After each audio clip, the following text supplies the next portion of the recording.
Hi, I'm Christa Jacobson, headmistress of the Budo Ryu Kai, and today is a very special day because today is the first day of the Daikomyosai, which is our major event of the Budo Ryu Kai. And we have our Michigan school, the Budo Ryu Michigan school came down to train with us. The Budo Ryu Canada school came down to train with us. All of my students will be here training, plus many, many more. Have a really good turnout. So we were at the Daikomyosai, and we started off, everyone took some pictures and got the energy going. And we started off with climbing drills because it's really hard and very difficult. And I wanted to start off with something that a lot of people really have problems with. I mean, climbing up, 8, 9, 10 foot rock walls, and scaling across of them, and jumping up rock walls, and climbing up trees with shuko, and using the Sanjaku Tengui to climb up trees. A lot of people just don't have the upper body strength of the training. And of course, most of our students here, we do it quite a lot, so they didn't have quite too much of a problem with it. But some students, it is tough. It is physical. It's really hard to do, and a lot of people think it's really easy, and then they come take one of our seminars, and they can't do it. We've had lots of people who are masters of all these other arts and other ninjutsu organizations, and I'm not going to get into that because that's just a political mess. But they come in here and they're like, well, I've got this, and it's like, okay, climb the tree with the shuko. They can't even do it. They can't get their ass off the ground. So right now they're walking down in this ravine, and there's a little bit of a walkway. Can you get the walkway? And what we're doing is we're going to work on silent movement, get as low as we can to the ground, as silent as possible, without disturbing nature, staying on the path, but staying under what I would call the normal vision, okay? And then you wait till they look, and then you disperse the powders. You don't throw it until they look, right? And then make sure that as they're rolling, you maneuver your body to where the wind is. You want to make sure that when you throw it, the powder don't come back at you. If you guys remember the colors video that I made, in martial arts or in Budo, colors mean different things. So that's why we have to be this dog or that color dog or this color satchel or this color candle or whatever, right? There's a meaning. Like everyone thinks black means evil. Black does not mean evil. Black means banishing evil. It means to combat hate. So think about it, you want a black belt. That means you fight against evil. You combat hate. It doesn't mean evil. No. But anyway, tonight is what's called the new moon, right? And if you read like all ninjutsu texts, the new moon is exactly when anybody would infiltrate. There's a truth in a martial art technique that people look at one way, but they don't give it the other side. If I hold this phone, right, I know that I have it. I have it. That is the truth. I'm holding this phone. Now, if I want to change, if I want to do something different, what do I have to do to this phone to make something different? Right now I'm holding it. I'm doing something. But if I do nothing, then it completely changes. That is the truth. So when you guys are doing taijutsu, whether it's, and this is why people miss bukai waza so much, when I said we're going to work bukai waza, we're going to look at techniques, because you guys do too much. You're holding on to too much. If you let go, something completely else happens. When something else happens, you get presented with another opportunity to do something else. For every action, there's going to be another thing that ends up happening. Do you catch what I'm saying? So don't hold on to too much when you guys are fighting, because if you hold on to too much, then you're going to miss an opportunity at something that could be there. Volume of the Bujutsu Kai, but Fujibayashi states in the Bujutsu Kai, says one key skill of the shinobi was night raids.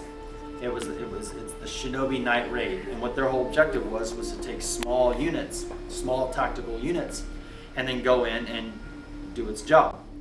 Different ways. And in fact, even in the Bujutsu Kai, Fujibayashi says everything changes, everything's in flux, and only ignorant ninjas stick to one thing.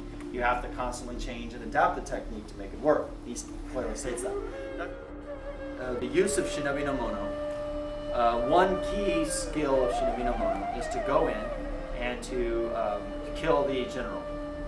The art of Shinobi no Jutsu can be used to kill a general. You know what I mean? If done correctly. There are secret techniques in Shinobi no Jutsu that will get you in and to kill or to assassinate the enemy lord. I'm really honored right now because all the students are training so hard. Now we're working out of the Tenshijin Ryakunamaki, and we're looking at Mokutano Jutsu, and they're trying to work on concealment and camouflage techniques that's found in the Tenshijin. This is the 10th year anniversary of the Budo Ryu, because I started the school back in 2004, and for 10 years now I have taught my expression of martial arts. For some of you guys that don't follow me, that don't follow the school or follow my YouTube channel or follow me on Facebook, Back in 2004, I started Budo Ryu, which means School of the Warrior Way. And I started the school because I was just tired of all the politics and everyone bitching, all the haters and all the bullshit in the martial arts. So I said, I'm going to start my own school and I'm going to call it Budo Ryu. It means School of the Warrior Way. And I'm going to teach ninjutsu the way I learned it. I'm going to teach samurai bujutsu the way I learned it. And I'm going to share the traditions that I have and what I learned in my research and my practice and study with the people that come into the dojo. Hey, what's up everyone? Here I am at the annual 2014 Budo Ryu Kai Daikomyosai. We are getting bigger every year. This is our biggest one yet. We've been around for 10 years and we're just getting stronger. And I'm loving every minute of it. I hope you guys really enjoy the videos that are going to be following up soon. I will be releasing it as we go. Thank you very much. And I'll see you guys later.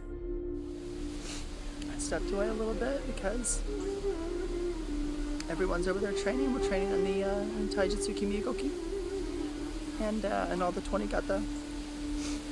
And I had to step away because I was getting a little emotional because everyone's training so hard and they're sweating and I'm getting a little emotional. I think it's hormones or something, I guess. But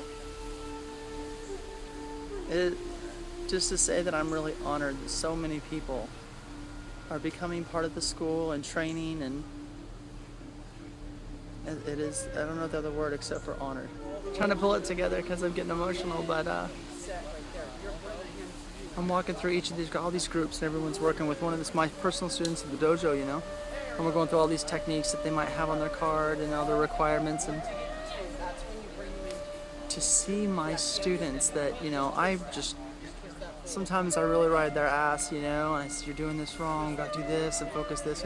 I mean, all of my students, even all the brown belts, black belts obviously, but even all the brown belts, you know, it's like they're going through and they're helping everybody get the techniques. And I'm hearing them use all these terms and all the different way, and like shift your taijutsu here, and they're really doing so good, you know. It makes me very proud. I think that's probably the best. Honor is one way, but I'm so proud of my kids because you can just see that they know what they're doing and they're trained and they're helping everybody, and it's really good. It's a good feeling to see my students that I've trained and now all of them are helping everybody else, you know. It's a feeling that's very hard to explain.